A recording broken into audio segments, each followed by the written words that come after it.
Let's talk to Ross Clark, author of Not Zero. Everybody's getting a bit hot under the collar, and not just because of the weather. Ross, a very good morning to you. I'm glad to see that you're not in the depths of despair in the highs temperatures of southern Europe, where we're being told it's gone from now orange on the weather map to pink. It's so dangerous. I call it summer. What do you call it? Yes, those maps get worse by the day. It'll be white heat next, yes, won't it? Absolutely.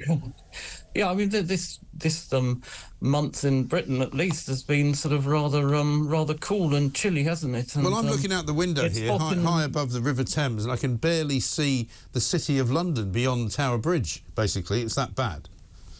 Well, exactly, and you know, it's hot in the Mediterranean. Well, wow. I mean, this week last year, by the way, I was out in the Pyrenees walking, and you know, I was reading the news at home, and that's when we had that great heat wave, and the Met Office was saying, no, don't go outdoors. You know, you're going to die. You must stay indoors. It's not an ordinary summer's day.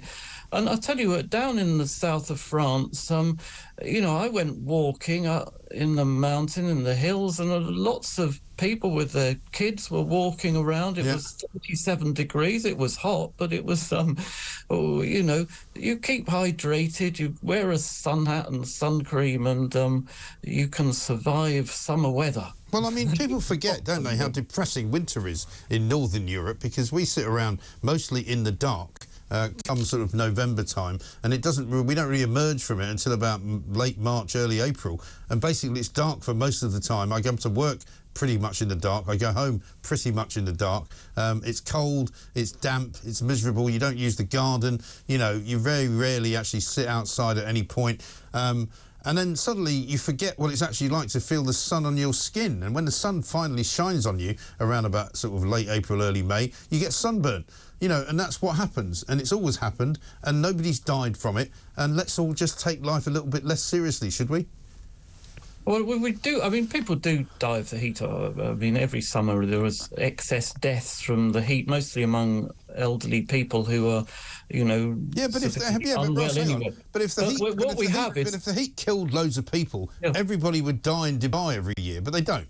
Yeah, but I mean, the point is that far more people die of the cold than they die of the heat. And if you know, as the climate warms, you know, we have a few more people dying of the heat, but we have a lot more people, fewer people dying of the cold. And that's happens around the world. You know, even in Africa, more people are killed by the cold than the heat. Right. So, you know, as the globe warms, that you know, we're suffering fewer overall deaths from extreme temperatures, and but you know, we do get worked up on this word. Do you know what the definition of the heat wave in this country is? I mean, it's anytime it's sort of over 25 degrees in London, or you know, you go into Scotland and you know, a day of 22 degrees, you know, counts as a sort of heat wave in Scotland. It's sort of ludicrous. And, I moved to Scotland, I think it was around about 2002, to work for supposedly 3 months, ended up staying about 6 years.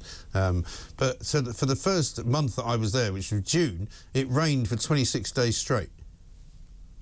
Yes, it does have that misfortune. That was Glasgow. Bit of a reputation. You can get some lovely weather up there as well, if you're prepared to. Oh, for sure. Drop everything and go. No, listen. There's nothing better. There's nothing better than a sunny day in Scotland. You know, because it means that everything looks completely different. You can actually go and play golf without getting soaked to the skin. Yeah. It's a brilliant, wonderful thing.